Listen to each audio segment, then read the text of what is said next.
Hello everyone, কি অবস্থা সবার?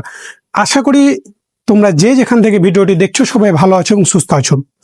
রমজান মাস, রমজানের ভেতরে তোমাদের জন্য অনেক কষ্ট করে ভিডিও করতে হচ্ছে। তো আশা করি তোমরা লাইক, কমেন্ট, শেয়ার করে আমাদের সাথে থাকবে।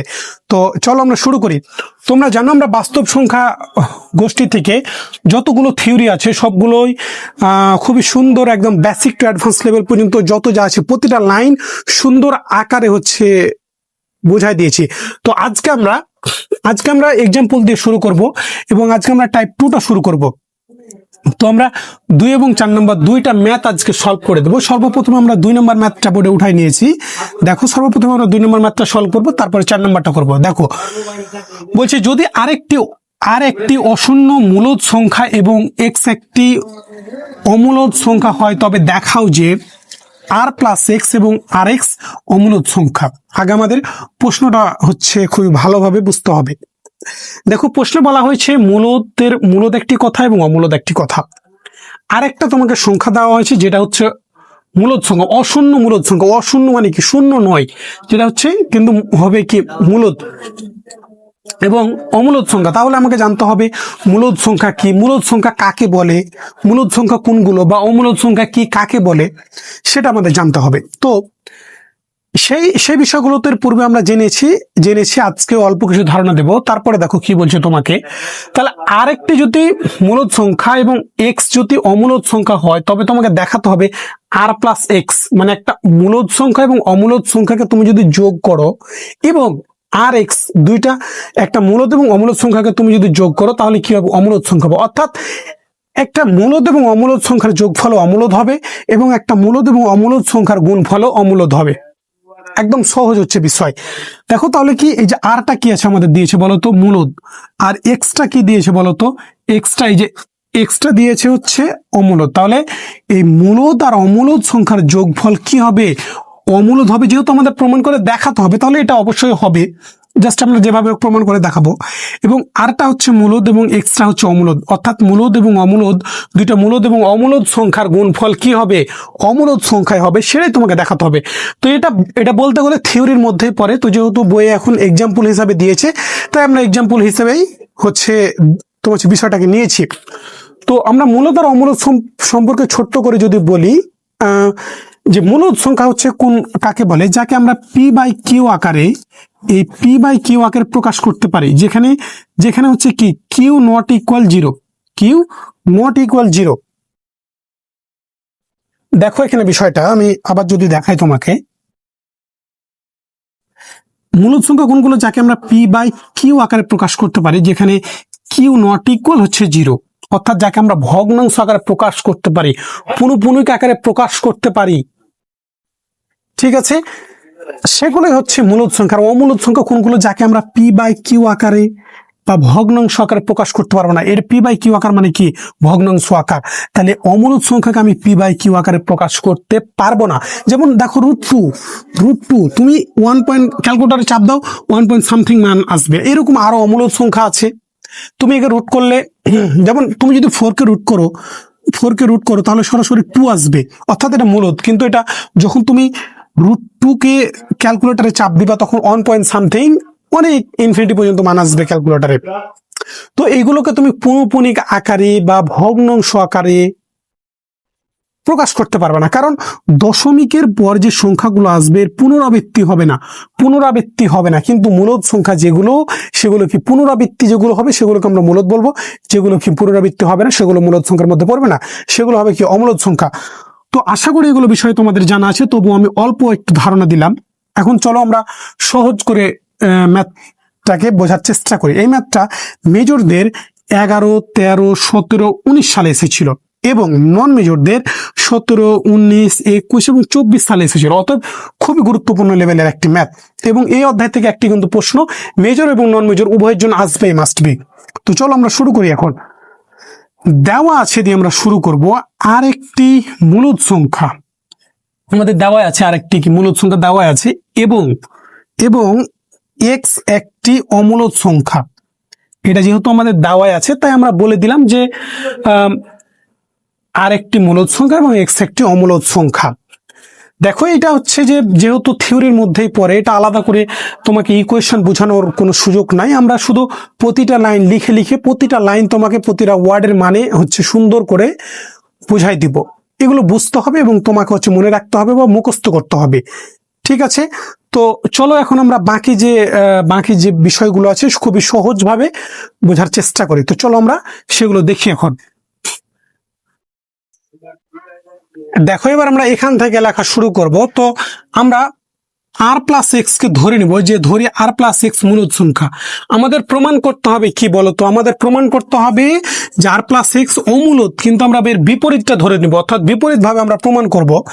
অর্থাৎ আর প্লাস এক্স কে আমরা যদি মূলদ প্রমাণ করতে পারি তাহলে তো মূলদ হয়ে গেল, আর যদি এটাকে প্রমাণ করতে না পারি মূলদ, তাহলে কি হয়ে যাবে, অমূলদ হয়ে যাবে।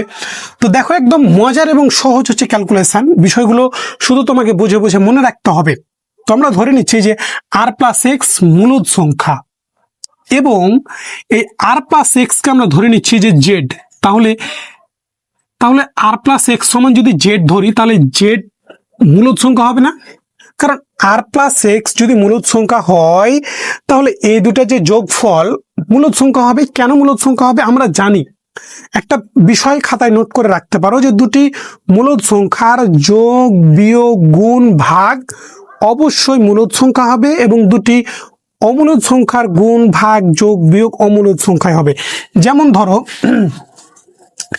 এ আর বি, এ একটা সংখ্যা, বি তুমি যে কোনো একটা সংখ্যা নিলা, তাদেরকে তুমি এ প্লাস বি অর্থাৎ যোগ করলা, এ মাইনাস বি বিয়োগ করলা, এ ক্রস বি তুমি গুণ করলা, আবার এ বাই বি ভাগ করলা।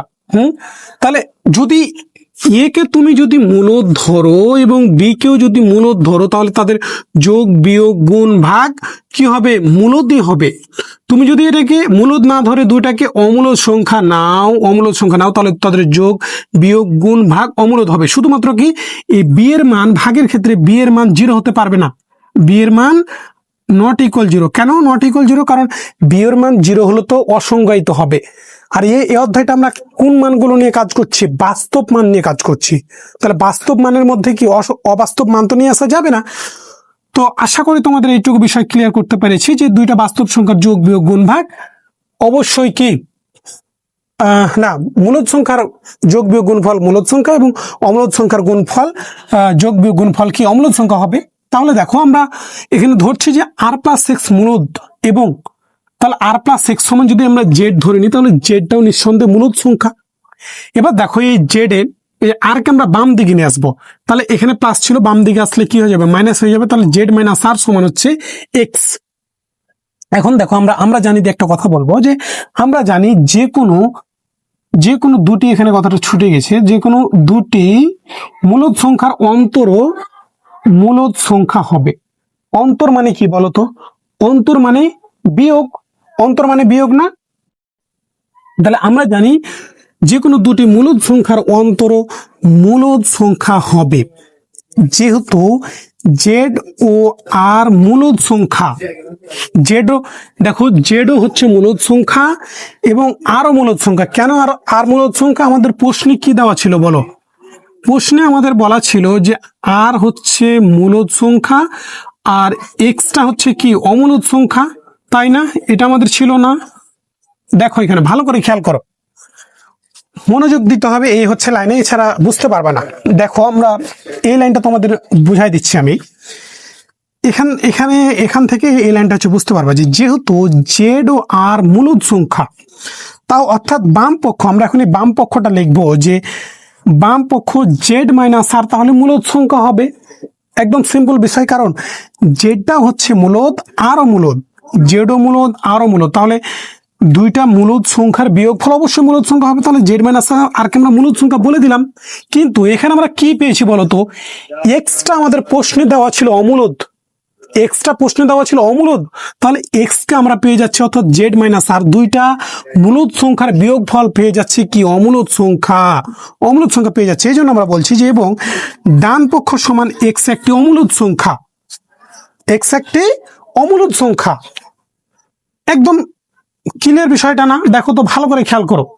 আবার আমি প্রথম থেকে তোমাদের বিষয়গুলো কিন্তু তোমাকে বুঝতে হবে। এখানে ক্যালকুলেশন কিছুই নাই, তোমাকে বুঝে বুঝে প্রতিটা লাইন, একটা লাইনও কিন্তু এর বাইরে লেখা হয়নি, জাস্ট আমরা এখানে ধরেছি, এখানে আমরা ধরেছি যে এখানে এই ধরাটাই শুধু বেশি যে আমরা বিপরীতটা ধরবো, কারণ প্রমাণটা কিভাবে করতে হবে সেটা তোমাকে অবশ্যই মনে রাখতে হবে।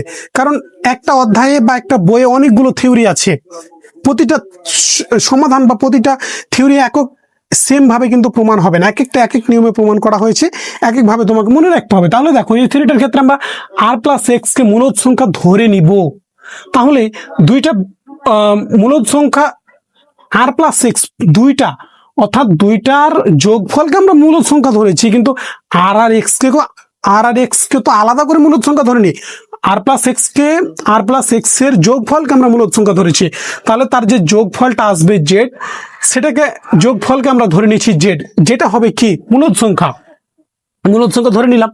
তাহলে এই আর কে তুমি এখন বাম দিকে নিয়ে আসো, তাহলে জেড মাইনাস আর সমান হচ্ছে এক্স। আমরা জানি যে কোনো দুটি মূলদ সংখ্যার অন্তরও মূলদ সংখ্যা হবে, এটা আমাদের অনেক আগে থেকে জানা কথা, ঠিক আছে। যেহেতু জেড ও আর মূলদ সংখ্যা, অর্থাৎ বাম পক্ষ সমান যে আমাদের মানটা আছে জেড মাইনাস আরও কি হবে মূলদ সংখ্যা, অর্থাৎ বাম পক্ষ তাহলে মূলদ সংখ্যা, এবং ডান পক্ষ সমান এক্স একটি অমূলদ সংখ্যা। কেন অমূলদ সংখ্যা? কারণ প্রশ্নে আমাদের বলা আছে আলাদা করে যে আরটা হচ্ছে মূলদ সংখ্যা এবং এক্সটা হচ্ছে অমূলদ সংখ্যা। তাহলে এখানে আমরা দেখো তো যে দুইটা মূলদ সংখ্যা, জেড আর দুইটা মূলদ সংখ্যার বিয়োগফল কি পেয়ে গেছি? অমূলদ সংখ্যা পেয়ে গেছি। তাহলে এটা কি আমাদের ধারণার সাথে মিলছে, বা আমরা যেটা ধরেছি সেটাকে আসলে মিলছে না? তাহলে এখন আমরা সেই হচ্ছে কথাগুলোই লিখবো। চলো একদম সহজ বিষয়গুলো দেখো, আমরা সেই বিষয়টা লিখবো যে আমাদের এটা কি ধারণার পরিপন্থী, বা আমরা যে ধারণাটা করেছিলাম যে আর প্লাস এক্স কে আমরা যে মূলদ সংখ্যা ধরেছিলাম এটা আমাদের সাথে হচ্ছে না, ঠিক আছে। তাহলে অতএব আমাদের ধারণা সত্য নয়, তাহলে অতএব আমাদের ধারণা সত্য নয়, কেন আমাদের ধারণা সত্য নয়? কারণ আমরা যখন ধরেছিলাম যে আর প্লাস এক্স কে আমরা কি ধরেছি বলতো? মূলদ ধরেছি। আর প্লাস এক্স কে আমরা মূলদ ধরে ম্যাথটা সলভ করার চেষ্টা করছিলাম, কিন্তু সেটা আমাদের ধারণার বিপরীত ঘটনা ঘটে গেছে। কারণ আমরা এই যে দেখো এখানে লাইনটা আমি মিশে ফেলেছি যে আর মাইনাস জেড মাইনাস আর কে আমরা পেয়েছিলাম কি মূলদ, আর এক্স কে আমরা পেয়ে গেছি অমূলদ। তাহলে কি অতএব আমাদের ধারণা সত্য নয়। তাই আমরা এখন বলবো যে অর্থাৎ আর প্লাস এক্স মূলদ সংখ্যা নয়, অর্থাৎ আর প্লাস এক্স কি বলতো? মূলদ সংখ্যা কি? মূলদ সংখ্যা নয়, ঠিক আছে। বা তুমি এখানে আরো একটি লাইন যুক্ত করতে পারো যে বাম পক্ষ নট ইকুয়াল ডান পক্ষ, বাম পক্ষ নট ইকুয়াল হচ্ছে কি ডান পক্ষ, এটা হচ্ছে লিখলেও হবে। তুমি এখানে হচ্ছে যে এই হচ্ছে লাইনটা এখানে হচ্ছে যুক্ত করে দিবা, দেখো এই হচ্ছে লাইনটা এখানে হচ্ছে লিখে দিবা যে বাম পক্ষ নট ইকুয়াল ডান পক্ষ, কারণ বাম পক্ষ আমরা পাইলাম মূলদ এবং ডান পক্ষ পেয়েছি কি অমূলদ।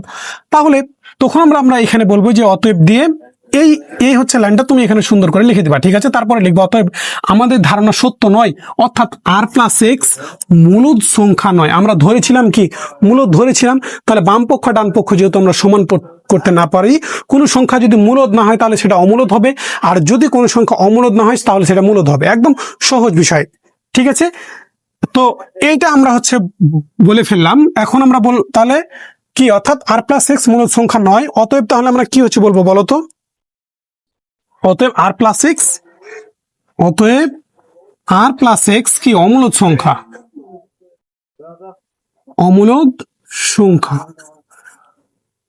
আমরা এই প্রথম অংশটা কেন এত হচ্ছে ব্যাখ্যা বিশ্লেষণ করলাম? কারণ আমাদের আরো একটি কিন্তু প্রমাণ করতে হবে যে আর এক্স অর্থাৎ একটা মূলদ এবং অমূলদ সংখ্যার গুণফল অমূলদ সংখ্যা হবে, সেটা আমাদের প্রমাণ করতে হবে। তুমি এটা যদি ভালো করে বুঝতে পারো তাহলে এটাও কিন্তু তোমার বুঝতে সুবিধা হয়ে যাবে, কারণ একদম সেম ভাবে আমরা কিন্তু ক্যালকুলেশন করব। তো আশা করি এটা তোমরা একদম সহজ করে বুঝতে পেরেছো। একদম সহজভাবে আমি বারে বারে বিষয়টা তোমাদের মাথায় ঢোকানোর চেষ্টা করেছি, কারণ এইগুলো থিওরি প্রথমে বুঝতে পারে অনেকে, কিন্তু পরবর্তীতে রিভিশন করার সময় ভুলে যায়। এই কারণে আমি তোমাদের অনুরোধ করব খাতায় সুন্দর করে সবকিছু নোট করে রাখার জন্য। ঠিক আছে, তো এর যে দ্বিতীয় অংশটা আছে, চলো আমরা সেই দ্বিতীয় অংশটুকু খুব ভালোভাবে বোঝানোর চেষ্টা করব। তো চলো আমরা সেই অংশটুকু দেখি। দেখো, এবার আমরা দ্বিতীয় অংশের কাজ করব। আমরা আবারও ধরে নেব যে আরএক্স মূলদ সংখ্যা, কিন্তু আমাদের প্রমাণ করতে হবে কি বলতো, আমাদের প্রমাণ করতে হবে অমূলদ সংখ্যা আরএক্স এর, অর্থাৎ আরটা যদি মূলদ এবং এক্সটা অমূলদ সংখ্যা আমাদের প্রশ্নে দিয়েছে, তাদের গুণফল অমূলদই কিন্তু হবে, কিন্তু আমরা বিপরীতটা ধরে নেব যে মূলদ হবে। ঠিক আছে, ঝামেলা বৃদ্ধি করার জন্য বা ঝামেলা বাঁধানোর জন্য। ঠিক আছে, একটাকে আমরা মূলদ যদি প্রমাণ করতে পারি তাহলে মূলদই, আর যদি না করতে পারি তাহলে তোমাকে অমূলদ স্বীকার করে নিতে হবে। কারণ কোনো সংখ্যা যদি মূলদ না হয় তাহলে সেটা অমূলদ হবে, আর যদি সেটা অমূলদ না হয় তাহলে সেটা অবশ্যই মূলদ হবে। তাহলে দেখো যে এখন আমরা আবার ধরে নিব যে আরএক্স মূলদ সংখ্যা। ঠিক আছে, ধরে নিলাম। তাহলে অতএব আরএক্স এর গুণফল ওয়াই যেটাকে আমরা পাবো, সেটাও কি ওয়াইটা মূলদ সংখ্যা। ঠিক আছে, একবারে লিখতে হবে তোমাকে। অতএব আরএক্স সমান ওয়াই হলে ওয়াই মূলদ সংখ্যা। কেন মূলদ সংখ্যা? কারণ আমি এর পূর্বেই বললাম, দুইটা মূলদ সংখ্যার গুণফল, যোগফল, ভাগফল অবশ্যই কি হবে? মূলদ সংখ্যা হবে। তাহলে দেখো, আরএক্স এর গুণফল যদি আমি মূলদ সংখ্যা ধরে নিই, তাহলে আরএক্স সমান যে মানটা পাবো সেটা অবশ্যই কি মূলদ সংখ্যা। তাহলে এই মূলদ ওয়াইকে আমি মূলদ ধরে নিলাম, মূলদ সংখ্যা। তাহলে এক্স সমান, আমরা এক্স এর মানটা বের করব, আরটাকে, তাহলে আরটা এক্স এর সাথে গুণ আকারে আছে, এই সমানের পাশে আসলে ভাগ হয়ে যাবে, তাহলে ওয়াই বাই আর বসে গেল। দেখো এবার, যেহেতু ওয়াই ও আর মূলদ সংখ্যা, সুতরাং ওয়াই বাই আর মূলদ সংখ্যা। কেন মূলদ সংখ্যা? দেখো, ওয়াইটা আমরা ধরেছি মূলদ, আর প্রশ্নে আমাদের আর আর এক্স যে মানটা দেওয়া ছিল, আর কে প্রশ্নে বলেছিল যে মূলদ, আর এক্স কে প্রশ্ন তো বলেছিল কি অমূলদ। তাহলে দেখো, আমরা ধরেছি যে ওয়াইটা হচ্ছে মূলদ, আর আরটা যেহেতু প্রশ্নে দেওয়া ছিল মূলদ, তাহলে ওয়াই আর আর দুইটা মূলদ সংখ্যার কি হবে? গুণফল অবশ্যই কি মূলদ সংখ্যা হবে। না, ভাগ ভাগ যেহেতু এখানে, তাহলে ভাগ, তাহলে ওয়াই ও আর মূলদ সংখ্যা, সুতরাং ওয়াই বাই আর কি মূলদ সংখ্যা, তাহলে ওয়াই বাই আর মূলদ সংখ্যা। কিন্তু ইমপ্লাই দ্যাট দি এক্স আমাদের কি দেওয়া ছিল প্রশ্নে দেওয়া ছিল এক্স অমূলদ সংখ্যা। তাহলে দেখো যে এক্স মূলদ সংখ্যা হওয়ার কথা, মূলদ সংখ্যা হওয়ার কথা, কিন্তু প্রশ্নে আমাদের কি এক্স বলা আছে অমূলদ সংখ্যা, কিন্তু ইহা সত্য বিরোধী। সুতরাং আর এক্স মূলদ সংখ্যা হতে পারে না। কারণ কি? কারণ দেখো, ওয়াই বাই আর এর যে ভাগফলটা পাওয়ার কথা, সেটাও অবশ্যই কি মূলদ সংখ্যা হওয়ার কথা, মূলদ হওয়ার কথা, কিন্তু সেটা মূলদ পাইনি। এক্স কে আমরা মূলদ পাইনি, কারণ প্রশ্নে এক্স কে দেওয়া ছিল অমূলদ, প্রশ্নে অমূলদ দেওয়া ছিল, তাই আমরা বলে দিলাম যে কিন্তু ইহা সত্য বিরোধী। তুমি যদি প্রথম অংশের মতো বাম পক্ষ ডান পক্ষ দিয়ে করো, যে বাম পক্ষ ইমপ্লাই দ্যাট ওয়াই বাই আর, তুমি বাম পক্ষ এই অংশটুকু লিখার পরে লিখে দিলা যে, তখন এইটা আর লিখতে হবে না, তখন লিখে দিলা বাম পক্ষ, না এটা লেখার পর হ্যাঁ এইভাবে লিখবা যে যেহেতু ওয়াই আর মূলদ সংখ্যা, সুতরাং ওয়াই বাই আর মূলদ সংখ্যা হবে। কিন্তু বাম পক্ষ সমান এক্সট্রা হচ্ছে কি না, তোমার ডান পক্ষ ওয়াই বাই আরটা হচ্ছে মূলদ পাইলাম, কিন্তু এক্সট্রা কি অমূলদ। তাহলে এটা কি ইহা সত্য বিরোধী। তাহলে এখন আমরা সত্য বিরোধী বা আমাদের ধারণার বিপরীত পন্থা আমরা পেয়ে গেছি। তুমি একই কথা ইউজ করতে পারো, আমি একটু জাস্ট শুধু তোমাদের বোঝার জন্য আর একটু মাথায় ঢোকানোর জন্য আমি কথাগুলো একটু যে আলাদাভাবে লিখেছি আর কি। ঠিক আছে, তুমি চাইলে একইভাবেই লিখতে পারো বাম পক্ষ ডান পক্ষ দিয়ে, ঠিক আছে, কোনো সমস্যা নাই। তাহলে এক্স একটি কি মূলদ সংখ্যা, তাহলে কিন্তু ইহা সত্য বিরোধী। সুতরাং আর এক্স মূলদ সংখ্যা হতে পারে না, কারণ এক্স ওয়াই বাই আর এর কি ভাগফল আমরা অমূলদ পেয়ে গেছি। তাহলে আমরা যে ধারণাটা করেছিলাম সেটা আমাদের ধারণার বিপরীত চলে এসেছে। তাহলে আমরা কি পেয়ে গেলাম বলতো? অতএব দিয়ে কি লিখবো বলতো? তাহলে অতএব আর এক্স হচ্ছে কি অমূলদ, আর এক্স অমূলদ সংখ্যা প্রমাণিত। আমরা দুই ক্ষেত্রেই খুব সুন্দর করে দেখাই দিলাম যে কি অর্থাৎ তাহলে আমরা এই কথা দ্বারা কি আসলে আমরা বলতে পারি বলতো? এই থিওরির মাধ্যমে আমরা বুঝতে পারলাম যে একটা মূলদ এবং অমূলদ সংখ্যাকে তুমি যদি যোগ করো তাহলে সেটা অমূলদ সংখ্যায় আসবে, ঠিক আছে। আর একটা মূলদ এবং আরেকটা অমূলদ সংখ্যাকে তুমি যদি গুণ করো তাহলে সেটা অমূলদ সংখ্যায় আসবে, অর্থাৎ খারাপ আর ভালো। অর্থাৎ একজন এভাবে আমাদের খারাপ ছেলেদের সাথে সাধারণত মিশতে নিষেধ করা হয়, কেন বলতো? কারণ একজন খারাপ ছেলের সাথে গেলে ভালো ছেলে যদি খারাপ ছেলের সাথে যায় তাহলে খারাপ হয়ে যাওয়ার সম্ভাবনাটাই বেশি বেশি সম্ভাবনাটা কিন্তু, ঠিক আছে। বা তোমার হচ্ছে যে তুমি অনেকখানি ঘি নিলা বা অনেক 1 কলসি ঘি বা দুধ নিলা, সেখানে তুমি যদি 1 ইঞ্চি হচ্ছে যে প্রস্রাব ফেলে দাও, গরুর প্রস্রাব ভুল করে পড়ে যায়, তাহলে সেটা কি অবশ্যই নষ্ট হয়ে যাবে। তাহলে মনে করো যে আরটা হচ্ছে কি মূলদ, মানে যার বাস্তব মান আছে, আর এক্সটা হচ্ছে অমূলদ, মানে অসীম পর্যন্ত চলতেই আছে। তাহলে এই অসীমের অর্থাৎ এই অসীমের মধ্যে যদি একটা মূলদ নির্দিষ্ট মান পড়ে তাহলে সেটা অনির্দিষ্টর মধ্যে পড়ে যাবে, অনির্দিষ্টর মধ্যেই পড়ে যাবে। তো এটা জাস্ট বোঝানোর জন্য তোমাদের হচ্ছে বললাম আর কি। তো একদম সহজভাবে তোমাদের উপস্থাপনের চেষ্টা করেছি। এখন আমরা 4 নম্বর ম্যাথটা খুবই সহজভাবে উপস্থাপনের চেষ্টা করব। তো এইভাবে তোমরা হচ্ছে ম্যাথ শিখতে চাও, ক্যালকুলাস 1 মেজর এবং নন মেজর এবং ফাউন্ডেশন অফ ম্যাথামেটিক্স, এবং অর্থাৎ যাদের নন মেজর এবং যাদের মেজর ফান্ডামেন্টাল অফ ম্যাথামেটিক্স, এবং তোমাদের আরো মেজর হচ্ছে linear algebra and geometry subject আছে, আমাদের পেইড কোর্সে ভর্তি চলছে। তোমরা স্ক্রিনে দেওয়া নাম্বারে সর্বোচ্চ ডিসকাউন্ট পেতে আমার সাথে সরাসরি কথা বলে ভর্তি হতে পারো। তো আমরা একদম যত্ন সহকারে বেসিক টু অ্যাডভান্স লেভেল পর্যন্ত হচ্ছে গণিত শিখে থাকি। তো এখন চলো আমরা 4 নম্বর ম্যাথটা বোঝানোর চেষ্টা করি। দেখো এবার আমরা 4-এর 2 নম্বর ম্যাথটা সহজভাবে উপস্থাপনের চেষ্টা করব। এই ম্যাথটা নন মেজরদের 24 সালে এসেছিল, অতএব গুরুত্বপূর্ণ ম্যাথ। দেখো এই ম্যাথটা এখন আমরা সলিউশন করব। সলিউশনে মডুলাস অফ কি দেওয়া আছে? Modulus 2x - 1 greater than equal 2 আছে, ঠিক আছে। তো এটাকে এখন আমরা যদি ভাঙাই, দেখো যে এই মডুলাসটা যখন উঠে যাবে তখন কি হবে বলো তো? এর আগেও কিন্তু আমরা এগুলো একটি ম্যাথ সম্ভবত হচ্ছে করেছি এর পূর্বের ভিডিওতে। কোনো মানে যদি মডুলাস দেওয়া থাকে তার মানে সেই মানটা ধনাত্মকও হতে পারে, ঋণাত্মকও হতে পারে, ঠিক আছে। তো দেখো এটাকে আমরা এখন প্লাস মাইনাস দিয়ে লিখতে পারি না, যে প্লাস মাইনাস 2x - 1 কি গ্রেটার দ্যান ইকুয়াল 2 লিখতে পারি না? একটু আমাকে বলো তো। আমরা মডুলাসটা উঠাই দিলাম, মডুলাস উঠাই দিলে প্লাস মাইনাস আসবে। এবার দেখো এখানে আমরা মাইনাস নিয়ে কাজ করব। তাহলে দেখো মাইনাস 2x - হচ্ছে 1 গ্রেটার দ্যান ইকুয়াল হচ্ছে 2, গ্রেটার দ্যান ইকুয়াল হচ্ছে 2, অথবা কি হবে বলো তো? প্লাসটা নিয়ে যদি কাজ করি, 2x প্লাস হচ্ছে 1 গ্রেটার দ্যান ইকুয়াল হচ্ছে 2। দেখো আমরা প্রথমে মাইনাসটা নিয়েছি 2x - 1 গ্রেটার দ্যান ইকুয়াল হচ্ছে 2, অথবা এবার একবার প্লাসটা নিয়েছি 2x প্লাস হচ্ছে 1, ঠিক আছে। 2x প্লাস হচ্ছে 1 একবার, অর্থাৎ একবার 2x plus 1 plus 2x - 1, sorry এখানে তো মাইনাস হবে তাই না? হ্যাঁ মাইনাস হয়েছে, তাহলে মাইনাস হবে। তাহলে দেখো যে একবার আমরা প্লাস মানটা নিয়ে একবার মাইনাস মানটা নিয়েছি আর একবার প্লাস মান নিয়েছি, একবার হচ্ছে প্লাস মান নিয়েছি। তাহলে হয় মাইনাস হবে অথবা কি হবে? প্লাস হবে। দুটাই কিন্তু একসাথে হবে না, হয় প্লাস হবে না তো নতুবা কি হবে?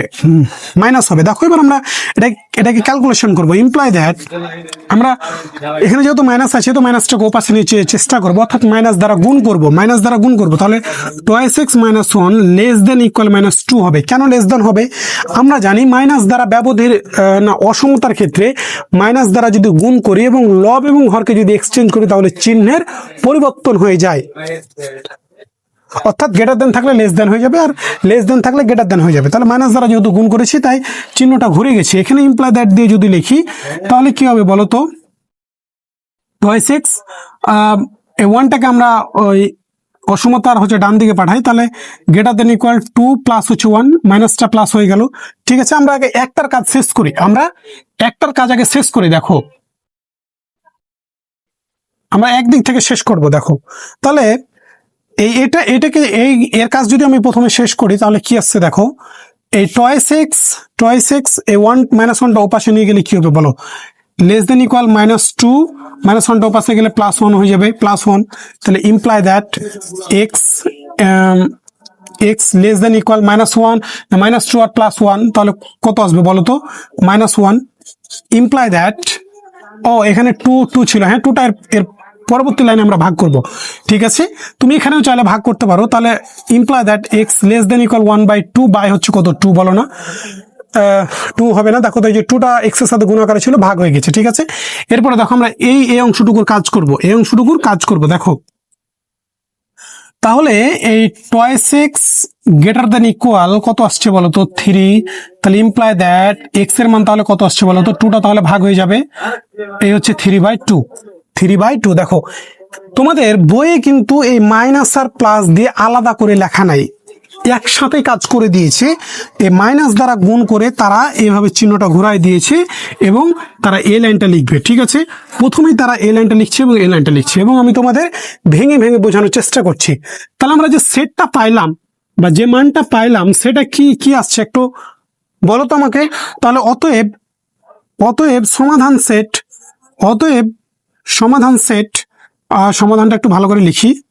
অতএব সমাধান সেটটা আমাদের কি আসছে বলতো, সেটকে আমরা দ্বিতীয় বন্ধনী দ্বারা প্রকাশ করি। দেখো এক্স হাজ দ্যাট এক্স কি আসছে বলতো লেস দেন ইকুয়াল 1/2, এই যে এক্স লেস দেন ইকুয়াল -1/2, আরেকটা কি বলতো অথবা এক্স গ্রেটার দেন ইকুয়াল 3/2, এটাকে আমরা সেট আকারে হচ্ছে নিয়ে আসলাম, ঠিক আছে। এটাই আমাদের অ্যান্সার, অর্থাৎ এক্স হাজ দ্যাট, এই যে এই মানটা এখানে তুমি রেখে দিবা, আর এটা যেহেতু অথবা দিয়ে আমরা কাজ করেছিলাম তাই অথবা এক্স গ্রেটার দেন ইকুয়াল 3/2, একদম সহজ ম্যাথ, সহজ ক্যালকুলেশন, এটা যে কেউ হচ্ছে পারবে, জাস্ট একবার বুঝাই দিলে। তো ধন্যবাদ সবাইকে, পরবর্তীতে নতুন একটি ভিডিও নিয়ে তোমাদের সামনে দেখা হবে ইনশাল্লাহ।